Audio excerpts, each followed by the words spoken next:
The story of Pelican Island. In the late 1800s, there was supply and demand as there is today.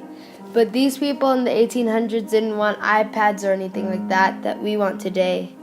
No, no, no, no, no. They wanted something that was worth more than gold at that time.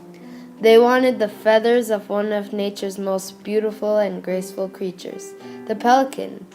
And as always, with demand increasing exponentially, the sellers needed to get more supply exponentially.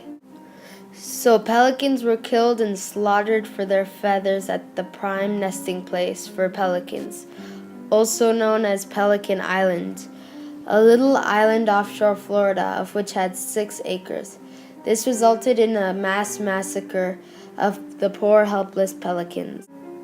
One day in 1881, Paul Krogel decided as a naturalist to protect the pelicans that he'd been observing for a great length of time. In 1900, a law was proposed to make the act of killing pelicans illegal, but sadly, after a long fight, the law was lost.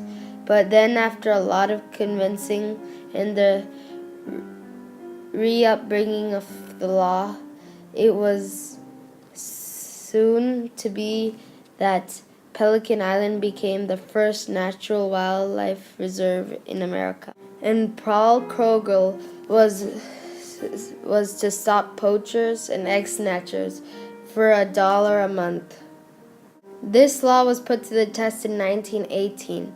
After fishermen claiming the pelicans ate most of their fish in the water, the fishermen killed 400 baby pelicans on the beach. This weakened the law greatly, but then it was proved that pelicans only eat small fish, of which we only use for bait. Then in 1923, a hurricane came and forced the birds out of their island, and later, after a few years, they came back slowly. Just recently, Pelican Island was threatened again, this time not by us humans, but by nature itself. The island was being broken away by waves, and we as humans acted instantaneously. We had a giant oyster barrier put around the island to protect it. Nowadays, Pelican Island is not open to the public but can be viewed afar with its newly gained 50 acres of land.